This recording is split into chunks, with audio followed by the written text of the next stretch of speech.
دنیا مې ورانه ده، د زړه دنیا مې ورانه ده، حقیقت دنیا مې ورانه ده، دې کډو له مې ګوره هر څه مې نابار کړي دي.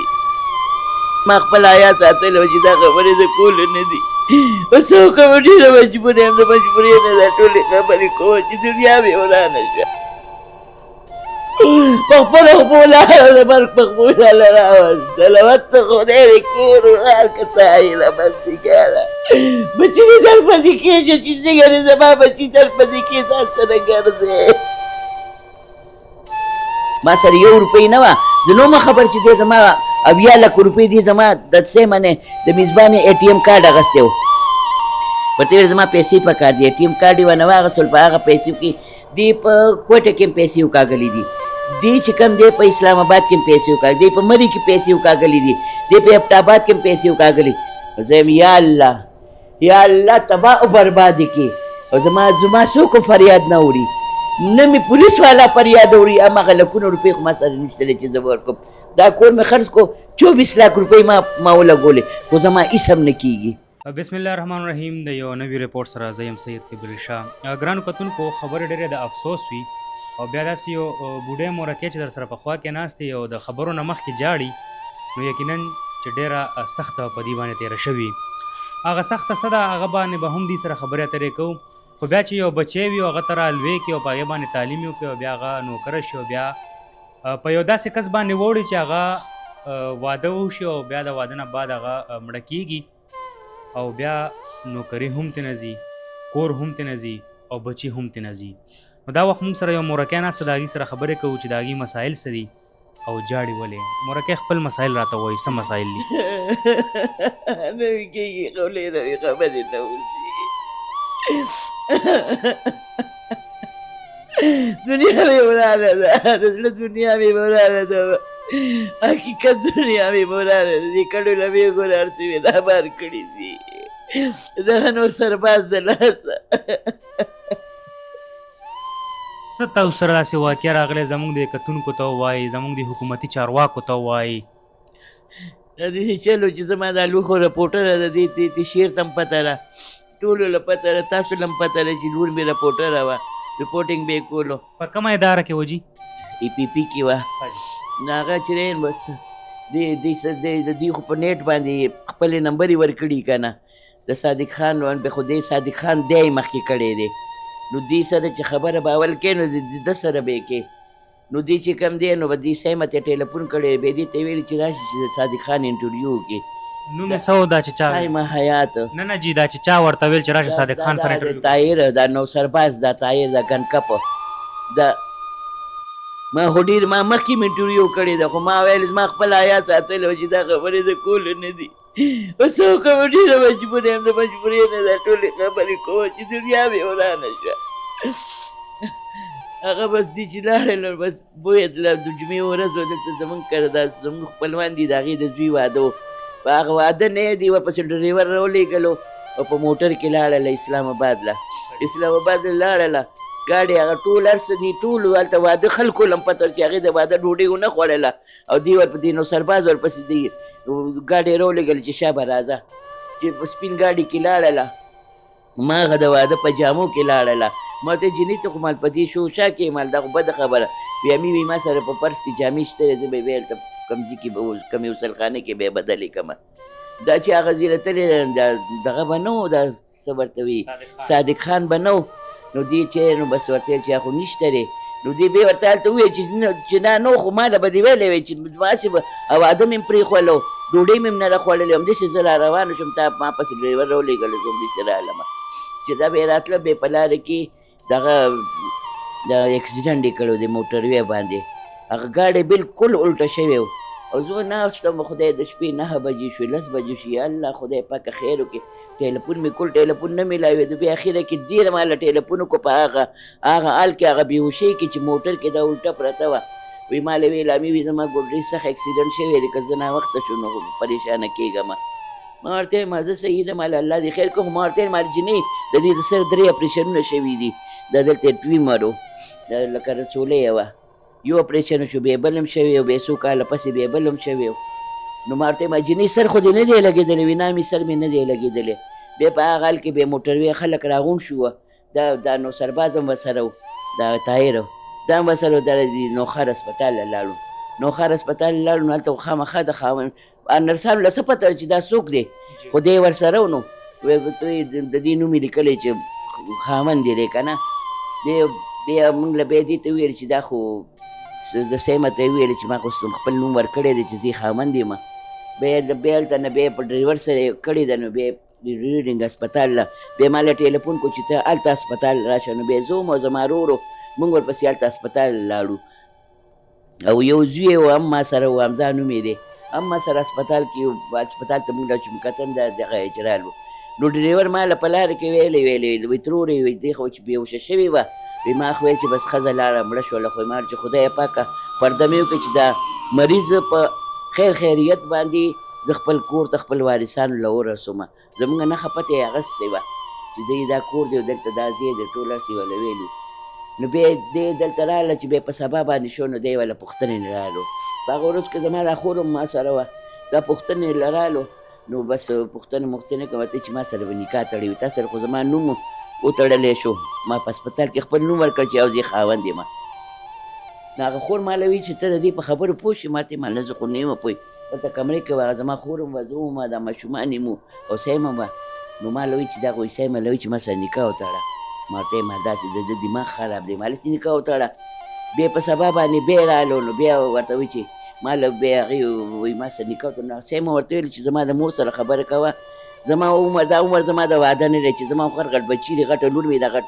سبا به زه دا واده کړم، د دې نه به ماشومان شو. زه خو سبا نیا یم،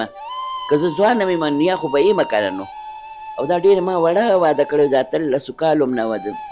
لکه کم عمر کې مې واده کړی دی. دوی له پته ده، دوی تاسو سره خو ګرځېدلې ده که نه. ما واده کړله. بس هغه چې دی ویل چې که ته یې نه راکړې نو زه به یې درنه وتښتوم. ما ورته ویل مال تښتوی رالمه، مال که تا سره نصیب وي تاله به یې درکړم، او که تا سره نصیب نه وي مال زموږ خو مال د دې خو خاوند ته حاجت نشته دی. او مال نه زموږ تاله حاجت شي، مال شکر دی د تنخواه اخلي، زموږ ګزاره پرې روانه ده. زما خاوند ما له پیسې ایښې وې بینک کې، هغه به خرچې پیسې مونږ هغه به راغستې، سیمه به راغستې، څه به دې تنخواه به مونږ به په خپله کار چلولو. زما د 10,000 روپۍ میاشت زما د دوایانو دي، زه د شوګر او د بلډ پریشر او د جوړونو د بیمارۍ مریضه یم. ډېر پخوا نه زما لکه 14-15 کاله وشو چې زه دا مریضه یم، ډېره سخته د دغه بیماریانو چې زه دا یو ورځ دوایي ونه خورم زه بیا ګرځېدی هم نه شم، نه په دې کې نه شم ګرځېدی نو لا چې دوایي نه خورم. بیا خو د شوګر ستنه هم وامه. هغه دې سره نکاح وتړله په روژه کې، دا تېره روژه نه، هغې نه بله روژه کې. په روژه کې لکه یو څو ورځې اختر له پاتې وي، هفته به پاتې وه، څومره به پاتې وو، خو بس مونږ زه خو پرې نه پوهېږم په دغه تاریکونو ماریکونو باندې. نو چې یو میاشت تېره شو دې نه 15 لکه روپۍ واخېستې. ورته ویل چې ما له 15 طاهر د سایمې نه 15 لکه واخېستې. 15 لکه روپۍ طاهر د سایمه نه واخېستې چې زه به تله د پیسو منافع در کومه، لا به 50,000 شپېته دې ما له وویلې مې ویلې دې ما نه پیسې واخېستلې. یو دا وګوره وله وایي ما له داسې وي. ما ته یې زه خیر دی، ما له اوس خو دې خاوند دی نو ما له بس ورې کوله چې مال چېرته خو تښتې نه، خو 15 لکه روپۍ در به کېدله که نه چې منافع در کوي. نو دې ویل چې زه د شیمپان نه دي د دې ګاډي کار کوم، او منځ کې دی په خپله ګنډه مار دی. موږ له به څه ویلې دی ده ته پته ده دې څه ویلې وایي چې دی نه وایي زه چې دی نه وایي افسر یم او ACO کې یم او زه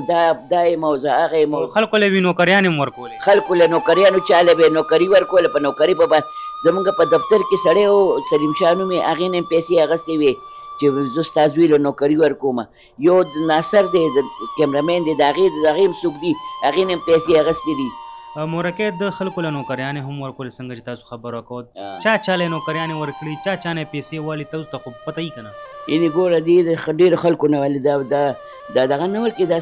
چې دوایانې ته چا له ټیلیفونو کې دلته یو زلفي ورته وایي، زلفقار نوم یې دی، په دې ګلبار کې په موټر سایکل باندې دوین دله راوړي چې څه پیزا او که څه غواړي او دغه په نوم یې نه راځي، خو دغه دی دا به موږ له راتلو. دا هغه ورځ رالو نو ما له وایي چې زما پې 19,000 روپۍ دي. مال دا کله وي دا دې روژه کې وایي د 19,000 روپو سامان یې په ما راوړی. نو ما ته یې مال پیسې دې ولې نه اخذوي چې زه دا دې در لېږم او دا دې در لېږم، زه ځان له غریب سړی یم. بیا یو بل هلک رالو دا پیزا خالي د پیزا کار یې کولو، هغې له څه ویلي دي وی وی دا څنګه موټر سایکل دی دی ما سره ګودام کې موټر سایکل دی زه به تاله بل درکمه او ته ماله 50-50 روپۍ ماله راکړه. علي نوم یې دی هغه ماله راغله ماله وی ترورې وي دا تایر څه شو؟ ما ورته ویل ما تایر ولته څوک یې؟ وی ترورې وي زما نه 50-50 روپۍ اخیستې دي. ما له ویل چې تاله موټر سایکل راوړمه. وي زه خو غریب هلک یم وي زه خدای ګورم تاله ښه پته چې په دې موټر سایکل پیسې پیدا کوم وی بس دا زما روزي ده. او ما وی د بل نه قرض اخیستې 50-50 روپۍ. وی دې زما نه ووالې ما ته یې ماله زه اوس ګرځه ورپسې مال ځه ماله د نیوالې دي. بې ملا وله نکاح تړې نه هغه خبره خو ما نیمه پاتې کړله که نه هغه چې کوم هغه د دغه وه د 15 لکو روپو هغه به دې چې دی نو بس دغه 15 لکو روپو خبره دا وه چې دې ورته ویل چې زه به تا لکه منافع در کومه. بیا دې کې دا دې ته وویلې د دې چې د ویره ته خو اوس دغه کېږي نو زه خو تا پلار کره نه شم وبوتلی او که ستا په غېږ کې یو ماشوم وي که نه او زه تا پلار کره بوځم نو تا له به بیا څوک څه نه وي. د دې ښځه ده 3 زامن دي 2 لوریانې دي. طاهر بله ښځه ده هغه ترې نه نه وه خبر. هغه چې د سیم مړم شوله که نه هم ترې نه نه وه خبر بعد کې خبره کړې وه. هغه چې بیا مونږ کره راغله هغې کم ژړلې که نه وایي چې ما سره طاهر ډېر بد کړي دي. وي ما د دې لپاره کمې قربانیانې کړي کم چلونه چې وي ته ما له ویلې چې د پلانکي سړي له لاړ شه وي زه به لاړم د پلانکې کار وکړه وي زما به هغه کول وایي ته وي د دې د لاس وي زه جاړم. نو ما ورته مال جاړم مال بس دا د قسمت خبرې وه مال نه وسه زما لورو وسه سلیڼ دین خو نو. نو بیا دې ما له جواب راولېږل د ماشومان په خوله چې دې ته امي له ووایه چې زما د ښځې له دې ډېر بیان نه کوي. مال ډېر بیان به زه ځکه کوم دا ښځه به وایي چې دا خلک 2 نمبر دي دا زما د خاوند سره د دې لینو د دې سیمه چې دا دې ورسره نکاح وتړله. مال حقیقت به وایم چې صحیح مال چې دا سر مې د دې ځای نه څوک کټ کوي که نه دې ځای نه مې دې کټ کړي خو مال زه به حقیقت چې حقیقت به وایم ما زه دا ځان له خبر نه جوړم. به دې کې دی دغه کړې وه سټارټ کړې وه چې بس علاج میلاج به وکړي که نه چې زما د ماشوم وشي. صحیح ما له ویلې امي وي زما خو زړه م نه کېږي وي به زه حمزه او مصباح شته دی که نه وي دا خو ډېرې سختې خبرې وي زه خو کله یو ځي له منډې وایم او کله بل ځي له منډې وایم وي زه وي نه شم وي دا که ما ورته ما زه مړې به څوکه که نه پته به دې ولګي که نه چې کېږي هم به مو شي او چې نه کېږي هم به مو شي. د هغه کاغذونه بس دی چې دی هسپتال لی بوتله د پاک میډیکل سینټر دی او عالمګیر نوم یې دی هغې سره دا خبره وکړله. دا چې هسپتال له تله نن د اتوار ورځ په هغه ورځ باندې دې سالګیره وه نو سایمه مصباح او د دې ډریور دی ګوره ډریور ورسره خاص میلاو دی ښه هغه ګورې د هغه په موټر کې دلته د موټر نمبر ما سره شته دی په دې کاپۍ کې مې لیکلی دی هغه چې دی کې دا جنکو کار هم کوي دا هلکانو کار هم کوي او 2 نمبر چې څه کارونه دي دا ایس او دا چرس د هر څه دی او دا ماشومان هم زمانه په دې موټر کې وړي دي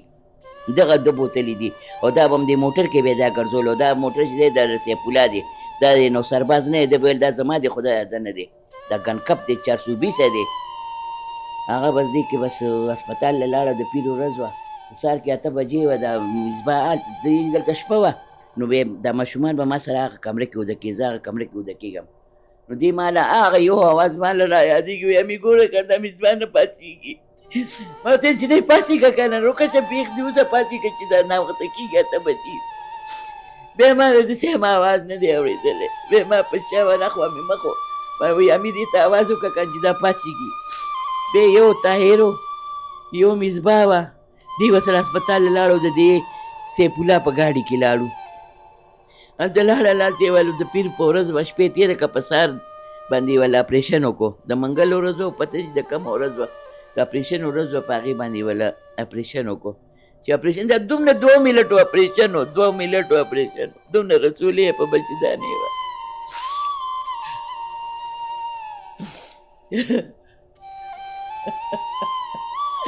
دومره رسولې باندې لانجه جوړه کړله دا ډاکټر سره میلاو شوي خبرې مبر دی چې کم دی د دې سړي په دې مصباح نظر و دا خو غټه جینۍ په دې نظر و مطلب 2 مهینه بعد په 3 مهینه نظر و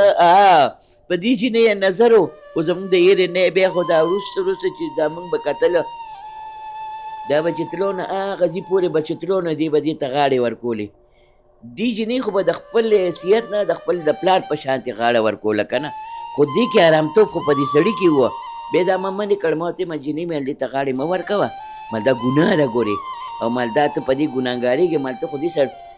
د سیمه چلونه کې خو سیمه خو یې ښځه وه ته خو یې ښځه نه بیا جینۍ بس نه پاڅېدله، بیا به دلته ناسته وه چې دی به ورته ما به دې نه ونه خوځېږي، دلته کښېنه. هغه دې مړه کړله او د ډاکټر سره میلاو شو. یوه هفته تاسو ته خو پته وکړم چې یوه هفته په هسپتال کې و، مرګ یې حل وه. دا زوی یې په کیډټ کالج کې و، د حمزه. دا چې مرګ له 2-3 ورځې پاتې شوې، د حمزه یې ورپسې ډرایور ولېږلو، د حمزه یې د کیډټ کالج نه راوستلو. چې راوستلو زما رور پسې م ټیلیفون وکړو، زما رور هم نه خبر، هغه هم راغلو. بیا سلیم شاه پسې م ټیلیفون کړو، بیا صبور پسې م ټیلیفون کړو، ډېر کسان پسې ټیلیفون کړو. دله پته وه چې دا به مړه کېږي. دا بلکل ختمه کړې وه، سوري ورکې کړو په املا کې، په دې ځایونو کې، په دې ځایونو کې، په دې ځایونو ټوله سوري وه، دومره سوري ورکې، دومره. غالبه دا ډاکټر سره میلاو شوی دی او پوښتۍ والا ماتې کړې وي، پوښتۍ دا ډاکټر سره میلاو شوی، پوښتۍ والا ماتې کړې وي. بیا دې کې چې راله بس په هله ګوله باندې راله، زمونږ دې خبرې له خیال نو دې ځان سره نرسه راوستله، لمبا دپاره نرسه راوستله. څوک ښځې یې وله نه پرېښولې، نه یې وله زما خور پرېښوله، نه یې وله نورې ښځې پرېښولې. زما خور ته یې ویل هله ته دلته کښېنه چې دلته نه د کور ته خیال کوه. نو زه هغې له په غوسه ما ورته ویل ته دلته ولې رالې؟ وایي چې ما له یې ویل دلته کښېنه، ما دلته څه خزانه، دلته څه شی دي؟ بیا له ویل چې دلته نه څوک څه اوچت نه کړي، ما دا قرآن شریف به اوچتوي، دا بالغ به اوچتوي، دلته کرسۍ به اوچتې کړې دی وې. ما له خیر دی، ما ستا څه کار و چې ته راتلم؟ دی په چل کې بهر د کمرې نه راوکاږله، زما مړی هلته و، دلته نه و. دلته وله مونږ دا کټه چولې و، خو زمونږ دلته مږې راځي، د مږول هم سیمټ لګولې ده، دروازه نه کولاوېده. بیا مونږ دا دلته زمونږ سره کورمالتین دي، دې کرم بیا مړی واچولو. بیا چې دې ورواله نو ور خو بند وه، ښې لمبوله. بیا یوه ښځه وه زموږ خپلوانه وه، هغې وله اوبه هغې وړلې، هغې کتلې و نو هغې ما له هغه ټایم وویل، ما له وی چاچي وي دې د دې کې خو دا سیم خو ټوله سورۍ وه. ما ورته ویل مله مړې څنګه سورۍ وه، خو زما په دې خبره توجه رانله. دا وروسته بیا دا چې خبره لږه شهرته شوه که نه، نو بیا ما دې نه تپوس کړم، مالوسونه ما دې کوم ځای کې سورۍ وي، زه تا ته نه شم ویلی. وی لورې دله وي سمه مې راته کړې ده، وي دې ځای کې سورۍ و، وی کلکې ګنډلې و، وی هغه مضبوط تار نه په هغې ګنډ، بیا دې ځای کې سورۍ و، وی کلکه ګنډلې وه، په املا کې سورۍ و، په تشو کې سورۍ و. او دا سپوغ نه دی په دې کې، وي ما ورته وي هغه ډاکټر له ویل نرسې له چې دې نه دا پټۍ لرې کړه چې دا مونږ سمه ولامبو. وي هغه پټۍ نه لکه دومره اپرېشن یې وله بیا کړی و. نو زه خو ډار یم چې دا دوباره د دې دومره اپرېشن ته څه حاجت و. وي دې چې هغه ډاکټر ورته ویله نرس یې تکه توره نرس وه، هغې ورته ویل چې نه دا مونږ هسپتال کې لمبولې ده، د دې لمبا ضرور نه. ورته دا خو شرط دی، دا خو مري قبر له ځینو دا خو به صفا کېږي که نه، خو دې هغه پټۍ لرې نه که هغې پرې نه خوله. بس دې به بس غریبه بس مجبوره وه، هر څه وله دې نرس یې وکړله، تیار یې کړله، په 1 ګنټه کې دننه دې ما نه دا لورو شو کوله. اولې 8 ورځې چې زه هسپتال له زه هسپتال له ځم، نو زه یې نه پرېښولم، وایي نه هسپتال له به نه ځي. بیا زما خور له هغه هم نه، زما رور یې وله کمرې له نه پرېښولو،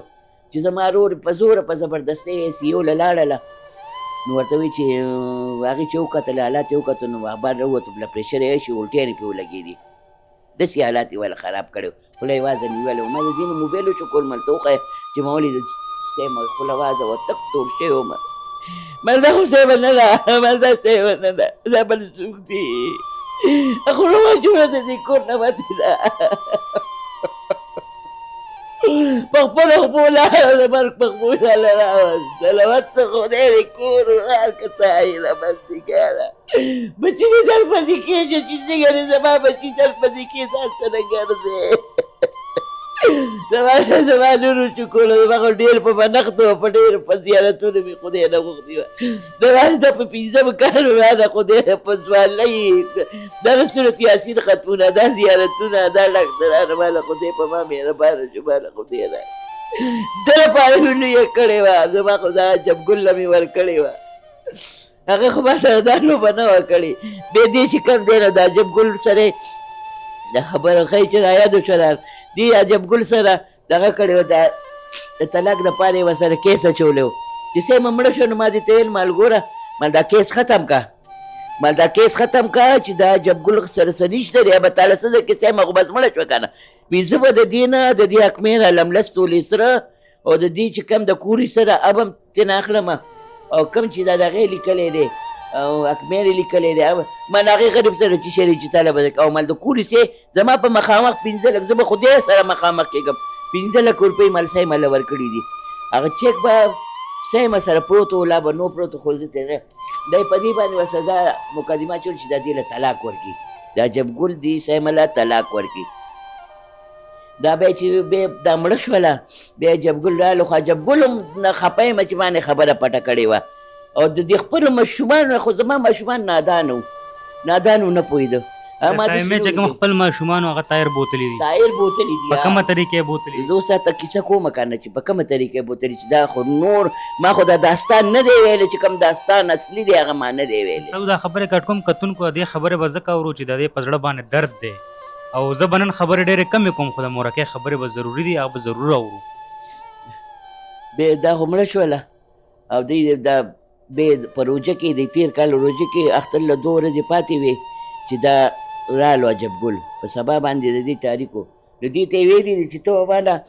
هغه ته څه وایي هغه چې ماشومان کاغذ دی کې او دستخط ورکړي چې دا ګایډنشیپ ولوي که څه ولوي یا پېژنې ډاپ کړې نه پوهېږم په دې خبره ښه جي وایي ورته چې ته ماله دا دستخط وکړه چې دا ماشومان مې تاله درکړلو او زه به خپل کیس واپس والمه بیا زه خبر هم نه شوم کیس داسې غیب شو که نه چې پته مو نه لګېدله هغه مخکیني خاوند ویل دا مخکیني خاوند نه دی چې دی هغه دې باندې هغه یې کړی و که نه لکه دغه یې پې اچولی و که نه د کیس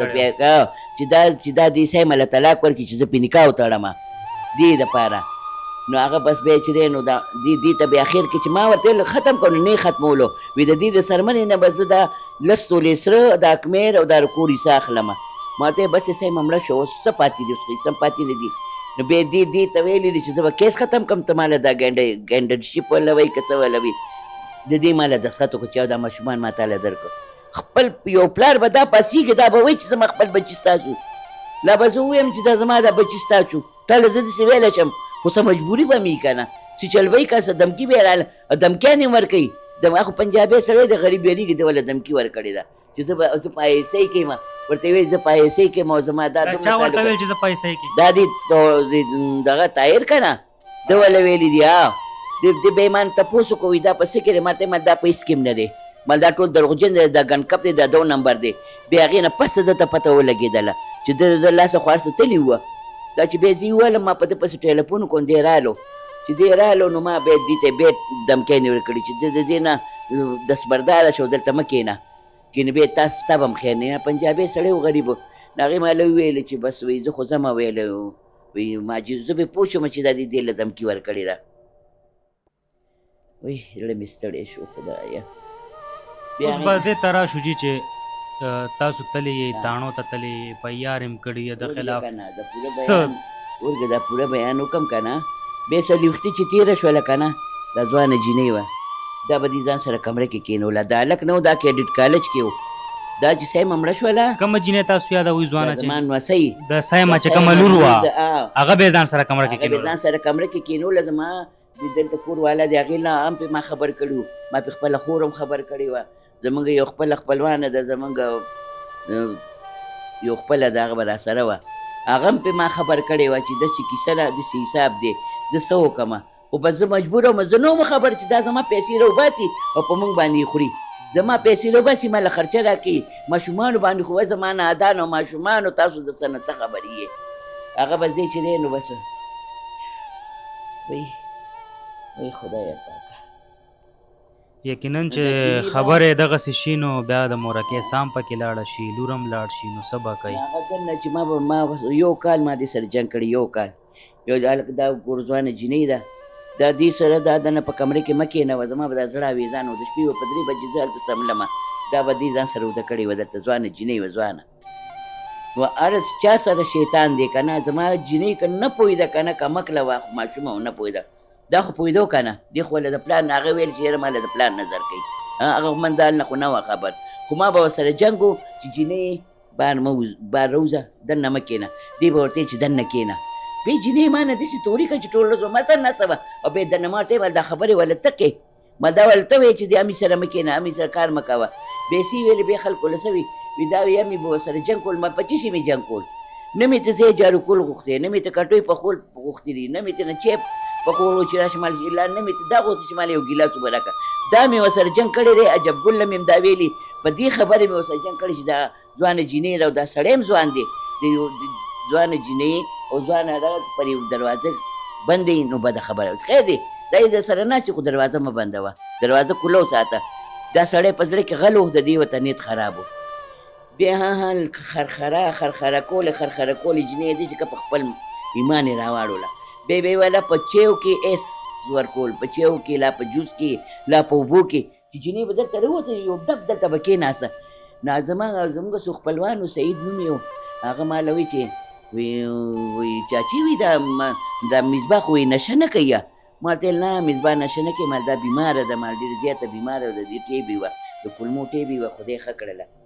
ما ورته ویل نه د هغه وخت نه زما هم پیشه کو چې دا جینۍ به ودرېده یو دم به کېناستله دې ته نشه ورکوله پته چې کم خدای خبر چې دې د دې کم پیله مې دغه کړی دی دا خو په نچه کې وه د بلیک مین کوله پیله مې ول دغه کړی دی څوک څه خبره د غیب علم الله له دی خو انسان خدا سوچ کوي که نه نو په دې خبره دې سره زما جنګ و بیا چې دی دې ما ویل چې دا د کور ګوته ما لولوږه